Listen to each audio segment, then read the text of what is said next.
Assalamualaikum warahmatullahi wabarakatuh. Perkenalkan, nama saya Sulfania.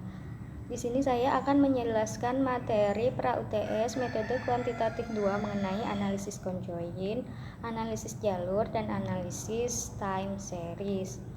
Langsung saja ke materi. Yang pertama yaitu mengenai pengertian.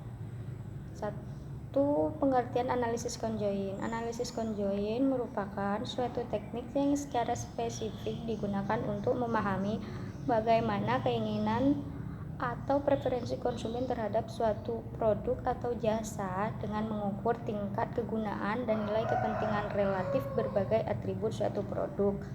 Sedangkan analisis jalur adalah analisis jalur atau biasa dikenal dengan analisis path digunakan untuk mengetahui hubungan ketergantungan langsung di antara satu set variabel. Analisis path di sini adalah model yang serupa dengan model analisis regresi berganda, analisis faktor, analisis korelasi kanonik, analisis diskriminasi, dan kelompok analisis multivariat yang lebih umum lainnya seperti analisis ANOVA, MANOVA, dan ANACOVA. Yang selanjutnya yaitu analisis time series. Analisis time series adalah suatu metode kuantitatif untuk menentukan pola data masa lampau yang telah dikumpulkan secara teratur menurut urutan waktu kejadian. Pola masa lampau dapat digunakan sebagai dasar pertimbangan untuk forecasting atau peramalan di masa yang akan datang. Selanjutnya yaitu tujuan analisis conjoint untuk mengetahui bagaimana persepsi seseorang terhadap suatu objek yang terdiri dari satu atau lebih bagian. Hasil utama analisis conjoint adalah suatu bentuk atau desain produk, barang atau jasa atau objek tertentu yang diinginkan oleh sebagian besar responden. Sedangkan tujuan analisis jalur di sini yaitu 1. Untuk melihat hubungan antara variabel dengan didasarkan pada model. Yang kedua yaitu menerangkan mengapa variabel-variabel berkorelasi dengan menggunakan suatu model yang berurutan secara temporer. Yang ketiga yaitu menggambarkan dan menguji suatu model matematis dengan menggunakan persamaan yang mendasarinya. Yang keempat yaitu mengidentifikasi jalur penyebab suatu variabel tertentu terhadap variabel lainnya yang dipengaruhinya. Yang kelima yaitu menghitung besarnya pengaruh satu variabel independen eksogenus atau lebih terhadap variabel endogenus lainnya.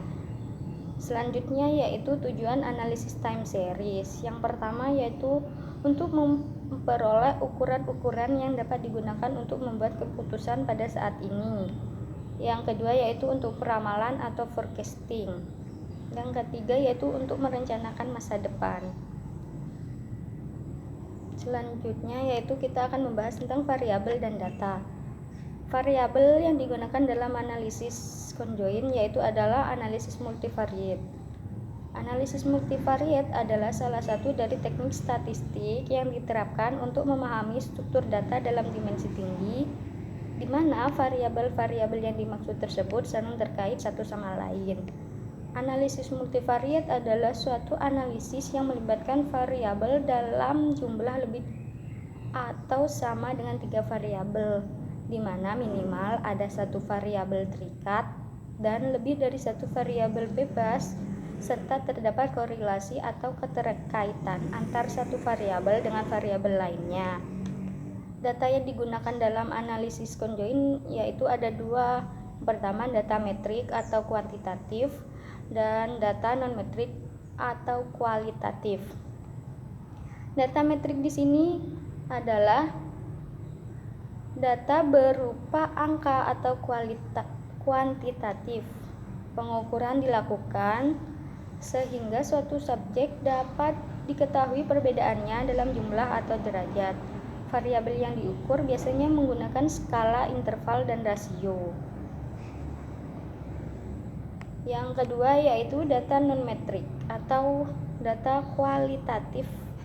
data tidak berupa angka. Data ini bisa berupa atribut, karakteristik, atau sifat kategorik yang menunjukkan atau menggambarkan suatu objek. Variabel yang diukur biasanya menggunakan skala nominal dan ordinal. Yang kedua yaitu variabel analisis jalur. Variabel yang digunakan dalam analisis jalur yaitu variabel independen, variabel dependen, dan variabel intervening.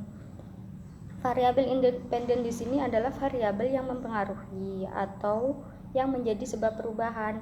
Variabel ini biasa disebut dengan variabel bebas karena dapat mempengaruhi variabel lainnya. Yang kedua yaitu variabel dependen atau variabel yang dipengaruhi oleh variabel independen. Variabel ini biasanya disebut dengan variabel terikat. Yang ketiga yaitu variabel intervening, merupakan variabel yang letaknya terdapat di antara variabel independen dan variabel dependen, sehingga variabel dependen tidak langsung terpengaruhi oleh variabel independen. Selanjutnya yaitu data yang digunakan dalam analisis jalur. Data yang digunakan dalam analisis jalur yaitu data metrik berskala interval. Yang selanjutnya yaitu istilah yang terdapat dalam analisis time series ada dua, yaitu stationaritas dan kointegrasi. Stationaritas berarti tidak terdapat perubahan yang drastis pada data. Fluktuasi data berada di sekitar suatu nilai rata-rata yang konstan, tidak tergantung pada waktu dan variasi dan fluktuasi tersebut.